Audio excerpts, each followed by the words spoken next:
ప్రతిపక్షంలో ఉన్నాం కాబట్టి విమర్శ చేయాలని కాదు, ప్రజల పక్షాన రైతుల పక్షాన స్పష్టత కోసం ఈరోజు ఈ ప్రెస్ మీట్ ద్వారా ప్రభుత్వాన్ని కోరుతా ఉన్నాం. ఎందుకంటే విమర్శలు చేయడానికి ఇంకా సమయం ఉంది, తప్పకుండా దాని గురించి సందర్భం వచ్చినప్పుడు మాట్లాడతాం. కానీ ఎందుకంటే ఈరోజు రైతాంగం, ముఖ్యంగా రైతాంగం అంతా కూడా ఒకవైపు వర్షం పడతా ఉంటే రాష్ట్ర ప్రభుత్వ నిర్ణయం కోసం ఎదురు చూస్తూ ఉన్నారు.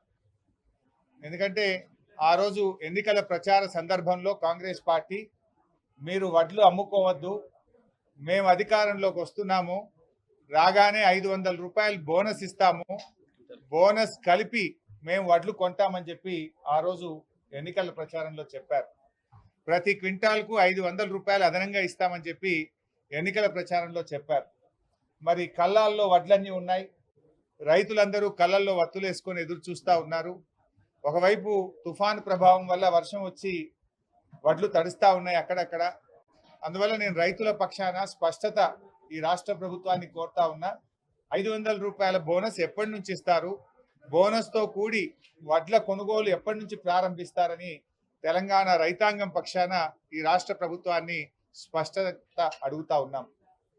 రెండవ విషయం, ఆ రోజు రైతు బంధు విషయంలో ఇదే కాంగ్రెస్ పార్టీ నాయకులు మేము అధికారంలోకి వస్తే రైతు బంధు 15,000 రూపాయలు ఇస్తాం, ఇప్పుడు కేసీఆర్ గారు రైతు బంధు ఇస్తే 10,000 రూపాయలే వస్తాయి, రైతులకు నష్టం అవుతుంది, డిసెంబర్ 9వ తేదీన మేము 15,000 రూపాయల చొప్పున రైతు బంధు డబ్బులు వేస్తామని ఆ రోజు ఎన్నికల ప్రచారంలో చెప్పారు. మరి కొన్ని చోట్ల ఇప్పటికే రాష్ట్రంలో యాసంగి పంట పనులు ప్రారంభమయ్యాయి. గత 7-8 ఏళ్ళు మేము రైతు బంధు ఎప్పుడు వేసినా కూడా నవంబర్ ఎండింగ్లో, డిసెంబర్ మొదటి వారంలో యాసంగి పంట రైతు బంధు డబ్బులు కేసీఆర్ గారు ఇచ్చారు.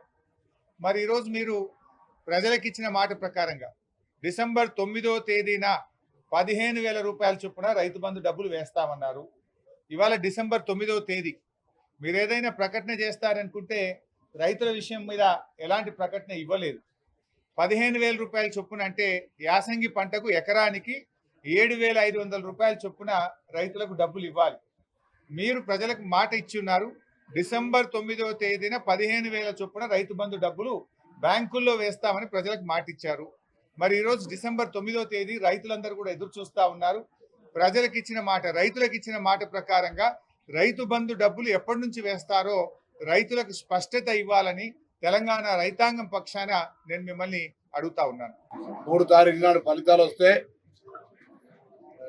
9 తారీఖు నాడు ఇచ్చిన 6 గ్యారెంటీలో 2 గ్యారెంటీలు అమలు చేసినాం.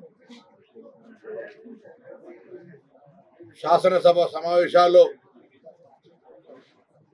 9 నాడు శాసనసభ్యుడిగా ప్రమాణ స్వీకారం చేసిన వెంటనే శాసనసభ ఆవరణ నుంచే గౌరవ ముఖ్యమంత్రి గారు రవాణా శాఖకు సంబంధించినటువంటి మహిళలకు ఉచితంగా బస్ ప్రయాణం చేసే సౌకర్యాన్ని తెలంగాణ అక్క చెల్లెలందరికీ అందజేయడం జరిగింది.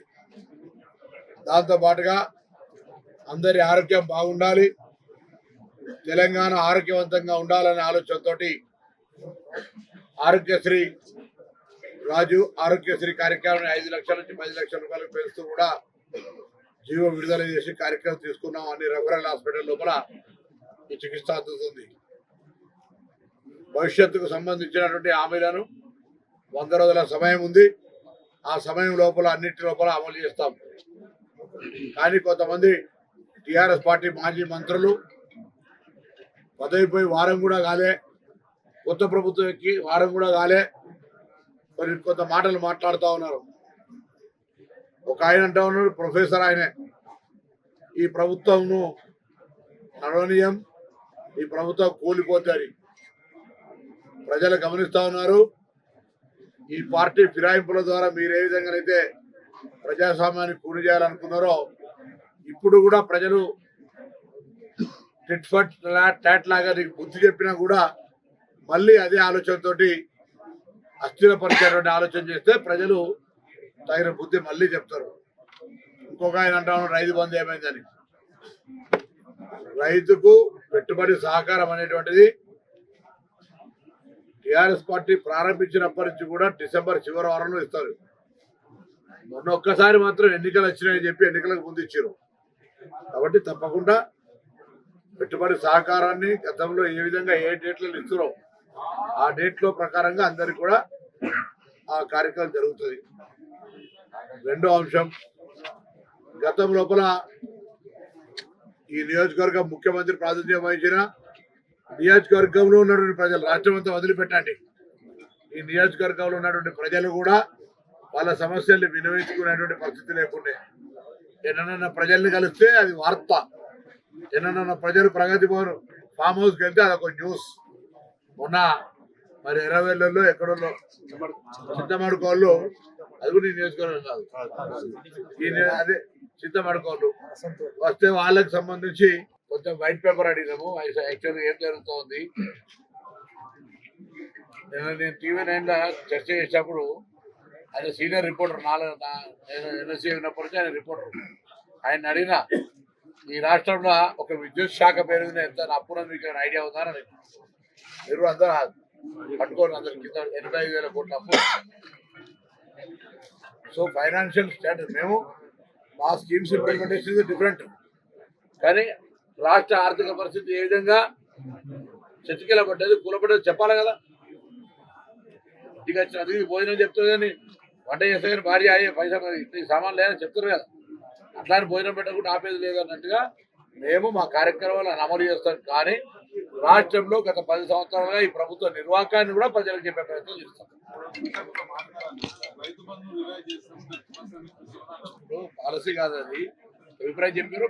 అది చీఫ్ మినిస్టర్ గారు మంత్రివర్గంలో వాళ్ళు డెసిషన్ తీసుకుంటారు. దాన్ని ఎక్కడ కూడా అట్లా మాట్లాడలేదు.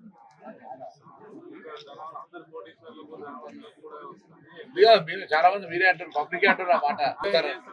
అందరికి ఎందుకు ఇస్తారు, చిన్న సన్నకారు రైతులకి ఇరని పబ్లిక్ డిమాండ్ ఉంది. మంత్రి గారు, ఇరిగేషన్ సంబంధించి ఈ రోజే ఆ సంబంధిత శాఖ మంత్రి పెద్దలు ఉత్తమ్ కుమార్ రెడ్డి గారు సమీక్ష నిర్వహిస్తా ఉన్నారు.